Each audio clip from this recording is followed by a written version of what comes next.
Être super obsédé par le fait de ne pas être raciste te rend probablement raciste.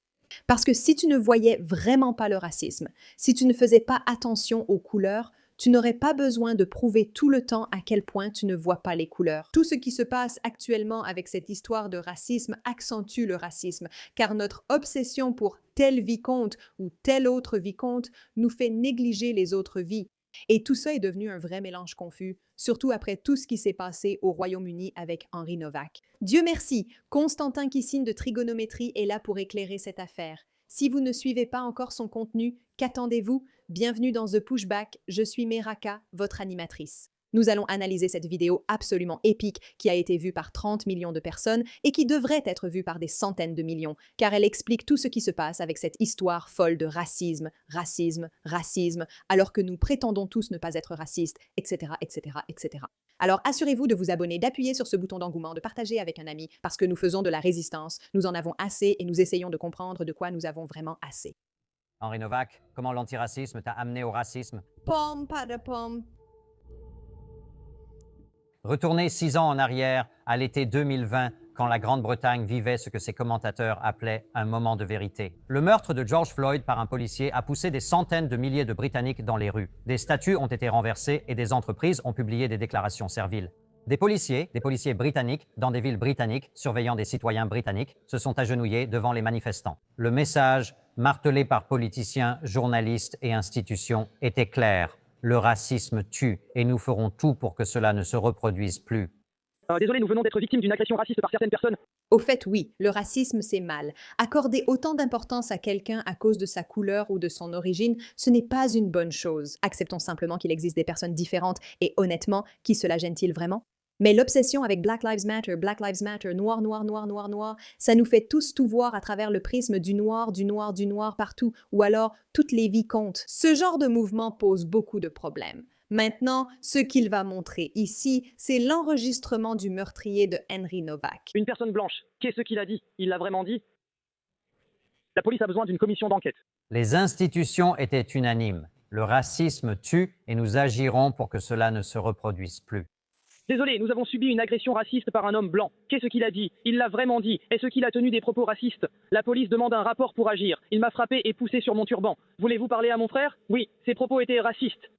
6 ans plus tard, Henri Novak, un étudiant de 18 ans, a été poignardé 5 fois dans une rue de Southampton. Allongé et en sang, il a expliqué aux policiers ce qui s'était passé. Il avait été poignardé par Vikram Digwa, qui se tenait à proximité. Digwa, de son côté, a dit aux policiers autre chose, qu'il avait été victime d'une agression raciste. Les policiers ont cru Digwa et ont menotté Novak. Alors qu'il perdait connaissance, on pouvait l'entendre sur les images de la caméra piéton répéter les mots « Je ne peux pas respirer ». Les 4 mots devenus, 6 ans plus tôt, le slogan emblématique d'un mouvement politique, étaient peints sur des fresques, criés en manifestation et imprimés sur des t-shirts. Ils ont été prononcés au Congrès des États-Unis et cités lors de débats à Westminster. Ce qu'il faut comprendre à propos de la phrase « je ne peux pas respirer », c'est que ce n'est pas une déclaration politique et ça ne devrait jamais en être une. C'est en fait une phrase qui signifie que quelqu'un est en train de mourir. Je ne peux pas respirer. Quand on vous menotte et que vous affirmez avoir été poignardé, cela peut vraiment vouloir dire que vous n'arrivez pas à respirer. Mais c'est devenu quelque chose dont les gens ont presque oublié l'importance. Quand les policiers britanniques se sont agenouillés à Londres, c'était pour ces mots. Les derniers mots de Henry Novak, filmés par une caméra piéton et diffusés par la police du Hampshire tôt mardi matin, au milieu de la nuit quand peu de gens pouvaient les voir, étaient identiques. Je ne peux pas respirer. Il a dit ces mots, menotté sur le trottoir, blessé de 5 coups de couteau, devant des policiers qui considéraient son agresseur comme la véritable victime. Vous ne verrez pas les mots de Henry inscrits sur une fresque. Aucun politicien ne les citera à la Chambre des communes. Aucune entreprise ne changera son logo. Le même établissement qui a rendu 4 mots immortels lorsqu'ils ont été prononcés par un homme noir à Minneapolis a accueilli ces mêmes 4 mots prononcé par un garçon blanc mourant dans une rue de Southampton, parce qu'on ne peut qualifier que de silence institutionnel déterminé. Ce silence n'est pas neutre. C'est une déclaration précisant quelles souffrances le système prend en compte et lesquelles il ignore. Ce ne sont pas les vieux racistes, les skinheads ou les voyous qui ont fait cela, mais ceux qui, pendant 6 ans, vous ont affirmé l'avoir aboli. Digwa a été reconnu coupable de meurtre la semaine dernière et condamné à la réclusion à perpétuité. La police du Hampshire a présenté des excuses publiques. Leur IOPC a lancé une enquête. Et un pays qui avait passé la majeure partie d'une décennie à recevoir des leçons sur le mal unique et impardonnable du racisme s'est retrouvé à réfléchir à ce que son antiracisme avait réellement produit. Et c'est une réflexion inconfortable à laquelle les gens doivent faire face, car il ne s'agira pas simplement de répondre non, non, non, non, non, non. Nous nous soucions de toutes les vies. Non, clairement, quelque chose dans Black Lives Matter et dans ce mouvement, clairement, quelque chose ici a poussé à ce que la vie des autres compte moins. En voulant résoudre le problème, on est allé à l'extrême sans trouver le juste milieu. Tu ne prends plus de compléments de calcium, n'est-ce pas? Parce que tu sais que ça ne t'aide probablement pas, surtout si tu n'as pas assez de collagène dans ton organisme. Du collagène, tu dis? Oui.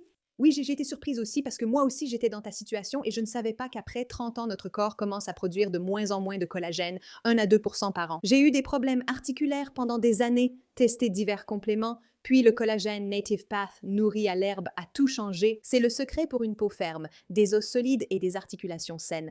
Et ce n'est pas désagréable, car il se dissout complètement dans l'eau ou le café. Des milliers d'utilisateurs ont eu la même expérience. Meilleure peau, sommeil, moins de douleur. Alors améliorez votre vie et soutenez l'émission, car j'espérais que Native Path deviendrait notre sponsor avec notre offre spéciale en lot, plus la livraison gratuite. Alors rendez-vous sur getnativepath.com/Meira. C'est GETNATIVEPATA.com/MEIRA. Essayez-le sans risque avec une garantie de remboursement de 365 jours. La réponse, si vous êtes prêt à la regarder honnêtement, est celle-ci. Une nouvelle forme de racisme, un racisme bureaucratique, un racisme véritablement institutionnalisé, un racisme tellement blanchi par le langage du progrès et de l'inclusion que ceux qui l'appliquent croient sincèrement être du bon côté de l'histoire. Sa déclaration est si importante que vous l'avez peut-être manquée à cause de son éloquence. Ce véritable racisme institutionnel a été blanchi dans un langage qui paraît très progressiste. Et c'est ce que nous voyons partout, dans tous les domaines. Si vous pouvez prendre un problème très complexe et en changer la formulation, le faire paraître différent, soudainement les gens s'y laissent prendre. En ce moment, au Royaume-Uni, le racisme institutionnel vise en réalité les personnes blanches. C'est simple. Comment nommer un système où la parole d'un adolescent mourant pèse moins que celle de ses meurtriers à cause de sa couleur de peau? Pour comprendre la situation actuelle, il faut voir l'impact de la prise de conscience après la mort de Floyd sur les institutions britanniques, surtout la police. La réaction à la mort de Floyd n'a pas été seulement émotionnelle, elle était idéologique et systématique. Les forces de l'ordre du pays ont suivi des formations obligatoires sur la diversité et l'antiracisme. Le principe inculqué aux agents, de manière explicite ou implicite, était que les accusations de racisme devaient être prises avec le plus grand sérieux. L'incapacité historique des institutions à croire les victimes issues des minorités face au racisme était le péché originel qu'il fallait expier. Le racisme est... Pour être clair, il y avait du racisme auparavant, et beaucoup. Et c'était un péché, et c'était problématique, et c'était quelque chose qui, avec le temps, j'espère que nous avons fini par accepter que cela a changé. Mais que se passe-t-il lorsque vous prenez quelque chose qui s'est produit il y a très longtemps et que vous vous y attardez comme si c'était la preuve de ce qui se passe en ce moment? Mauvais. Essayez d'y remédier, c'est bien. Le problème survient lorsqu'on l'applique sans discernement dans le monde réel. Vous formez les agents à accorder tellement d'importance à une allégation de racisme que cela l'emporte sur les preuves qu'ils ont sous les yeux. Vous obtenez exactement le résultat que nous avons vu à Southampton. Un homme mourant, saignant sur le trottoir et suppliant de l'aide, tandis que des agents censés le sauver affirment ne pas croire qu'il ait été poignardé. Ce qui est particulièrement frappant dans cette affaire, c'est la façon dont elle reflète presque exactement l'injustice que ce mouvement était censé empêcher. George Floyd est mort en disant « Je ne peux pas respirer », alors qu'un policier était sur son cou. Henry Novak est décédé en disant « Je ne peux pas respirer », alors que des policiers lui étaient agenouillés dessus et l'ont menotté. L'establishment britannique qui a pleuré Floyd est resté silencieux sur Novak.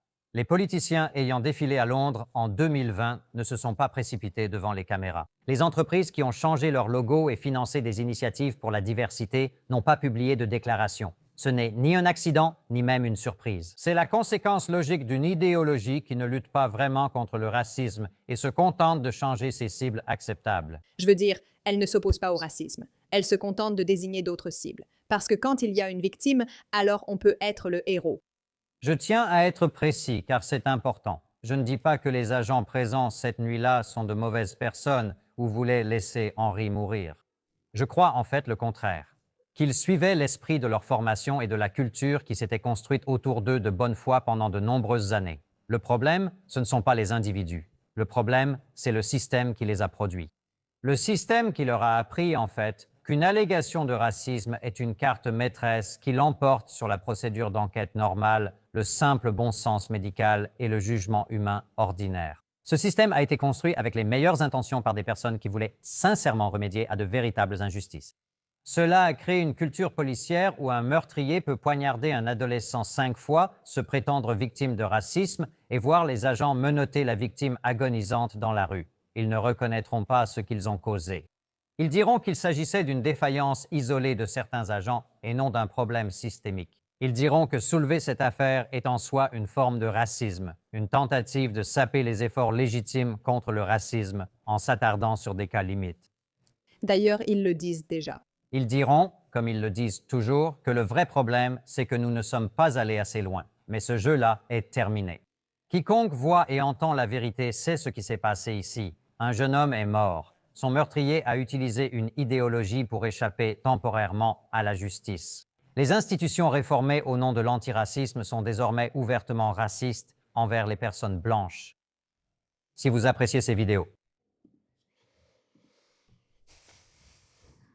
Oui, il a raison. C'est la vérité.